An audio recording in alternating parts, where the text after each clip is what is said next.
I'm divorcing you because my mistress is pregnant with a boy. A defective product that can't bear a son should get out. Mistress? You mean that woman? I pointed at the woman next to Samuel. Then, she retorted with displeasure. I'm not just any woman, I'm Natalie. How rude of you. Exactly, which is why I'm dumping her. Both Samuel and Natalie laughed. I was taken aback. How can they so brazenly talk about having a mistress?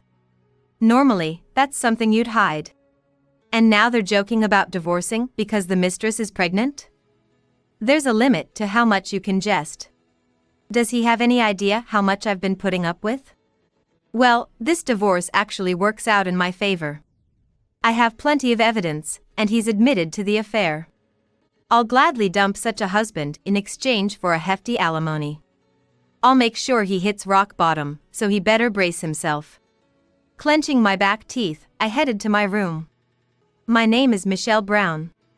I'm a 43-year-old stay-at-home mom raising 4 daughters. My eldest, 11, and the second one, 9, are school-aged, so they can handle most things by themselves. But the youngest 2 are 5-year-old twins, still requiring a lot of care. Still, I keep reminding myself that this phase of constant caregiving is only temporary. Thinking this way makes me cherish these precious days even more. You might think we have a happy family life from this conversation. But that's far from the truth. My parents-in-law, who live with us, are constantly critical of me, and my husband Samuel hardly ever comes home. Our marital and family relations are terrible, to say the least. Samuel is probably cheating on someone out there. I've even hired a private investigator to track his activities. But the girls need their father. With that thought, it seems impossible to just get a divorce. The frustration inside me keeps growing. I feel that if we weren't living with my parents-in-law, things might not have turned out this way. It's something I regret, but at the time, there was nothing I could do. Samuel and I met through a mutual acquaintance. Back then, I was working as a hairdresser at my mother's salon, and I was close with a lady named Anna from the neighborhood. There's a man around your age at my favorite jewelry store. Anna started like that and began telling me about this man. His name was Samuel Brown. The heir to a jewelry business. An elite graduate, he was too busy with work to meet women. Why don't you meet him? Someone like me and an elite like him? We're not a match. Just meeting should be fine. Eventually, I couldn't refuse and agreed to meet Samuel. Surprisingly, we hit it off. I was impressed by his fondness for children and his smart, elite demeanor. That's how we started dating with marriage in mind. Later, when Samuel proposed, I accepted his marriage proposal. However, when I went to Samuel's parents' house to announce our marriage, his father said to me, "Our family runs a business. Both my wife and I are busy, so we need a daughter-in-law who can handle household chores. I've been living with my mother, and I do all the housework." Hearing this, my mother-in-law's demeanor changed. "Oh. If you're good at housework, why don't we live together? It'll be convenient for both of us, right?" I was taken aback. I couldn't understand how it would be convenient for anyone. But before I knew it, the decision to live together was made. I regretted it, but it was too late to change anything. Samuel seemed to agree with the arrangement. I thought, once things settle down, I can bring up living separately. Samuel will be on my side, right? I compromised with these thoughts. That was a big mistake. As soon as we got married, my mother-in-law dumped all the household chores on me. "Michelle, I have to go to work, so please take care of the cleaning and laundry." Yes. My mother-in-law was technically an employee at her husband's company. But it was just for show. Basically, she shoved the housework onto me and went off to enjoy herself. The atmosphere at home never really allowed for a conversation about living separately. Resignedly, I sighed.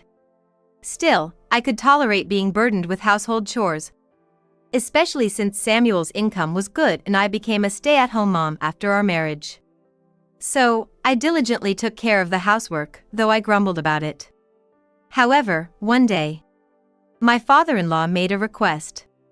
We're in a bind because one of the part-timers can't make it. Can you help out at the jewelry store? His company, which dealt in jewelry sales, had both wholesale operations and its own retail stores. Basically, he was telling me to work as a salesperson at one of these stores. I was displeased, but living with him made it hard to refuse, without worsening the atmosphere at home. Reluctantly, I agreed to help out. This turned out to be my second big mistake. Once my father-in-law saw I was willing to help, he repeatedly asked me to assist with the company's work. I had missed my chance to refuse and ended up doing whatever he asked. Honestly, I had even considered divorce. Then, I discovered I was pregnant. When I shared the news with my parents-in-law, they were overjoyed, throwing their hands up in the air. Fantastic, Michelle. From now on, your health comes first. You don't have to do any housework or work, okay? Yes. Right. I need to inform the relatives. My father-in-law began frantically contacting relatives. Watching this with a smile, Samuel spoke to me. Sorry about this. Dad and Mom are just excited. No, it's fine. I'm happy they're happy. Good. Just focus on delivering a healthy baby. Samuel's words were the most encouraging. From that day, my life changed drastically. The household chores, which had been thrust upon me, were now taken over by my mother-in-law. Meanwhile, I was treated like a princess, with everything done for me. My father-in-law didn't ask for help with work anymore. Looks like I can have a peaceful childbirth now. Relieved, I gave birth to a healthy baby girl a few months later. However, when my in-laws came to see the baby, their faces fell. Anxiously, I showed them the baby. Look, a healthy baby girl. I've named her Catherine. Oh, I see. That's a nice name. My mother-in-law was visibly disappointed. And my father-in-law's reaction was the same. Well, they say first a girl, then a boy. So, you should have a boy next time. Yes. I was confused. After my in-laws left, I asked Samuel about their strange behavior. Your parents were acting weird. What happened? Probably because it was a girl. What do you mean? Samuel, looking disappointed, explained that his family had been running the company since his grandfather's time. As it was a family business, they needed a male heir. So, my parents-in-law were hoping for a boy. In other words, they were disappointed it wasn't a boy. Well, just make sure the next one is a boy, Samuel said with a sullen expression. I was infuriated. Was he implying a girl couldn't be an heir? That's not true. A girl can work too. In fact, for a jewelry business, a girl might even be more advantageous. What is wrong with these people? I found myself wanting a divorce immediately. But I can't leave because of Catherine. At least until she grows up, I'll endure it. After being discharged from the hospital, I returned home. My life reverted back to what it was before pregnancy. Every day, I'm burdened with both household chores and work. And now I have to take care of Catherine as well. I lived each day gritting my teeth. Eventually, I became pregnant again. But it was another girl. I named her Christina, but neither my parents-in-law nor Samuel showed any interest. A few years later, I got pregnant for the third time, only to find out it was twin girls.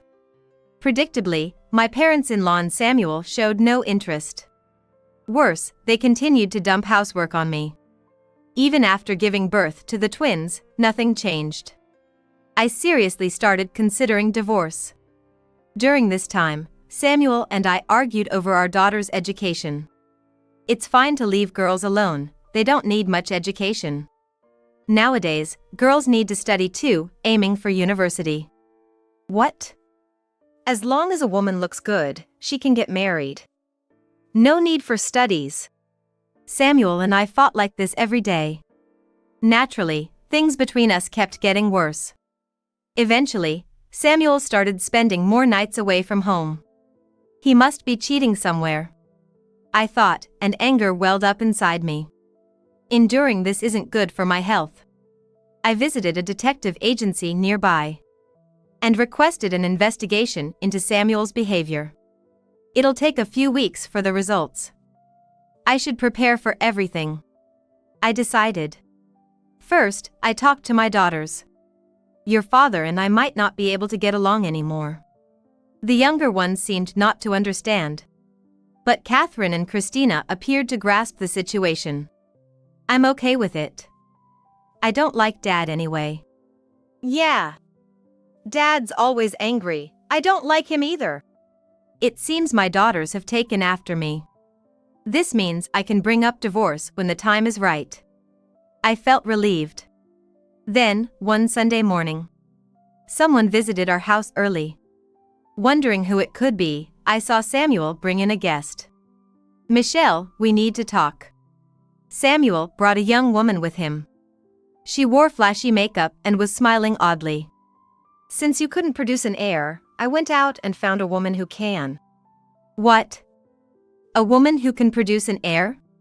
Confused by this, thinking it's just an affair, I watched as Samuel caressed the woman's belly and declared, "Well, that's the situation." In that moment, everything became clear to me. At the same time, Samuel continued, smirking. I'm divorcing you because my mistress is pregnant with a boy. A defective product that can't bear a son should get out. Mistress? You mean that woman? I pointed at the woman next to Samuel. Then, she retorted with displeasure.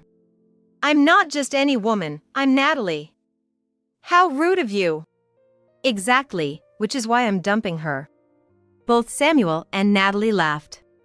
I was taken aback. How can they so brazenly talk about having a mistress?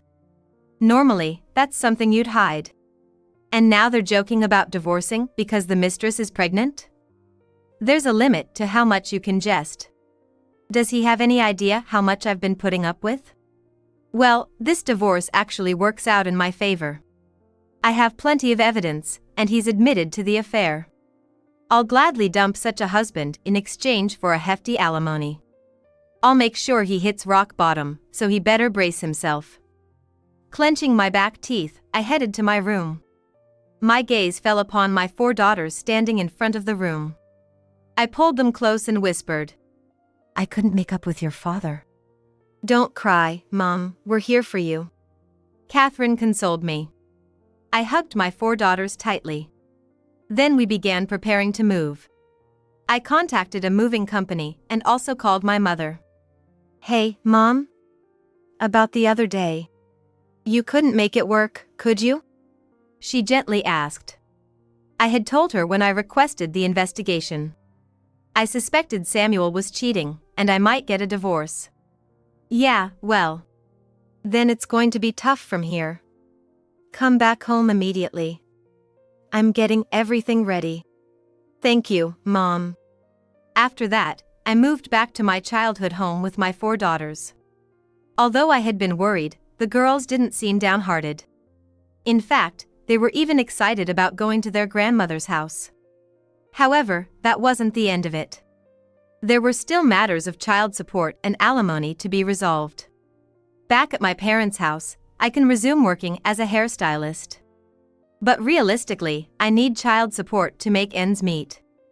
I hope Samuel will agree to a reasonable settlement. That was my only concern. After moving, I started discussions with Samuel about alimony. But as expected, we were at an impasse. You're divorcing me because I cheated. You couldn't have a son, that's why. I did nothing wrong, Samuel said defiantly. Does he not see his affair as wrong? His childish attitude was exasperating. Eventually, months went by without any resolution. And Samuel barely answered my calls anymore. Do I have to go to his company? I wondered. Just then, my phone rang unexpectedly. It was Samuel. Michelle, can you talk right now? After all this time avoiding me, now you want to talk? How convenient for you. I snapped back, irritated. Samuel fell silent. Realizing I might lose this chance, I continued, hoping he wouldn't hang up. So, what did you want to talk about? Well, would you consider remarrying me? I thought I had misheard him. So I asked again. Did you just say remarry? You're joking, right? I'm not joking. Things are just terrible now. Samuel seemed really down. Despite the hassle, I asked why. He then began this story. A few days before the phone call, Samuel's parents had called him at work, saying Natalie was about to give birth. Thinking a long-awaited son was about to be born, Samuel rushed to the hospital. When he arrived, Natalie had already given birth. However, Samuel's parents were in a state of shock outside the delivery room. Samuel asked the doctor about Natalie and was told the birth was successful. Confused, he went to see the baby. Upon reaching the newborn nursery, a nurse pointed out his child. But at that moment, Samuel said he turned pale. The baby was clearly not mine. What? But if the baby was just born? I was about to say it's hard to tell such things, I began, but Samuel interrupted loudly. The baby had pale skin and blonde hair. It seemed the child clearly had completely different features than Samuel. Figures. I found myself replying. Samuel snapped back, irritated. What do you mean figures? Before you brought up divorce, I had an investigation done on you. An investigation? Samuel raised his voice in surprise. I continued, unfazed. I also had your affair partner, Natalie, was it? I had her checked out too. And? She had other close male acquaintances, including some of European background. I said mockingly. Could one of them be the real father? I thought, she was only with me. You believe that? That's laughable. Why would a young woman be satisfied with an older man? I laughed loudly. Samuel, infuriated, yelled. Shut up! Don't laugh! Ignoring him, I laughed heartily and then broached the subject of child support and alimony. Regarding the child support and alimony. Shut up! I said I want to remarry. And I refused. He shouted even louder. If you don't want to remarry, then you raise this baby. That's the condition for paying alimony and child support. What an absurd thing for him to say. I was dumbfounded and couldn't even respond. He took the opportunity to hang up, cutting off the call. From then on, I couldn't get through to him anymore. If he won't answer the phone, we can't discuss anything. I don't want to see him, but I have no choice but to go to his office. I muttered as I pocketed my smartphone. Then I headed downstairs to the beauty salon. There, Anna, one of our clients, was waiting. My mother was attending to another customer nearby. I approached Anna with a business smile. Sorry to keep you waiting. It's okay. More importantly, I'm sorry for any trouble caused by that matter. Anna said, carefully avoiding mentioning Samuel's name. No, it's fine. Just having some issues with the alimony. Are you really okay? Anna looked at me with concern. I masked my feelings with a forced laugh. He doesn't think he's done anything wrong, so it seems he has no intention of apologizing. That's tough. It would cause an uproar online, but I don't plan to blow things up that much. I answered with a laugh. Then, I noticed my mother's customer eavesdropping. If bad rumors spread, maybe that's for the best. Pretending to be oblivious, I started working. Eventually, my mother's other customer left. After a while, Anna spoke up. Michelle, were you okay with not warning that customer just now? Apparently, she had noticed the eavesdropping too. If bad rumors spread, it might teach him a lesson. I replied with a smile. Soon, I finished Anna's haircut and let my mother take over while I retreated to the back. Later, I tried calling Samuel, but he didn't answer. A few days later, on a day the salon was closed, I went to Samuel's company. He wasn't there and was reportedly at the retail store. Reluctantly, I headed to the retail location. As soon as I entered the store, I heard a familiar voice. "Oh. What brings you here?" I looked up to see my mother-in-law standing at the counter. "It's been a while." "Coming all the way here, what an indecent woman you are," she retorted, though her strong words belied a somewhat haggard appearance. It seemed the revelation about Natalie's child not being Samuel's had affected her greatly. I smirked and addressed her. "Can't help it, can I? Since he keeps running away." "What did you say?" "I just want to be compensated." "How do you plan to take responsibility?" My words caused a stir among the customers in the store. Realizing the situation, my mother-in-law started to panic. "Stop this, right here, please." "But money can settle this, right? That's better for everyone, isn't it?" I said, deliberately provoking. The atmosphere grew tense as the onlookers began to murmur. Unable to bear it, my mother-in-law pulled my hand and led me to the back of the store. There, Samuel was working. She called out to him. "Samuel, you have a visitor." Samuel looked up. The moment our eyes met. "Michelle?" I had to calm myself since you were ignoring me so much. No, I wasn't ignoring. I mean, Samuel was clearly flustered. I couldn't help but laugh. "So, about the child support and alimony, what's your plan?" "That's, well, you can afford it, right? Future company president." I teased. And then, Samuel seemed to give up, slumping in defeat. "All right, I get it. I'll pay." This marked the beginning of our discussion about child support and alimony. However, this wasn't a detailed negotiation. In fact, the calculations for the alimony and other payments were already completed. All that was left was for Samuel to sign an agreement. He had been avoiding this because he was still fixated on remarrying me. My presence here was to utterly dismiss any notion of us getting back together. I watched, almost amused, as Samuel signed the papers. As I left the place, I was approached by someone. Turning, I saw Natalie standing there, her clothes tattered. A far cry from how she looked that day. "It's been a while. What happened to you? You look a mess," I said, almost teasingly. Natalie bristled at my words. "It's your fault. Because you wouldn't take the baby." Natalie had been kicked out by Samuel because I refused to take care of her child. And now she was blaming me for her plight. She didn't seem to understand that she had brought this upon herself. Anyway, I didn't want to be the one receiving her complaints. So, I diverted her attention. "Don't blame me. Why don't you just ask Samuel for alimony?" "But, Samuel is angry because he found out that my child isn't his," Natalie said, looking downcast. I smirked. "I'm sure he'll listen to you now." He was in a good mood, considering he listened to me. Of course, this was a lie. But, if Natalie went into the store, it would surely cause a scene. And following our earlier exchange, this would lead to more trouble. Samuel's company's reputation would plummet. That's what I was thinking. "Really?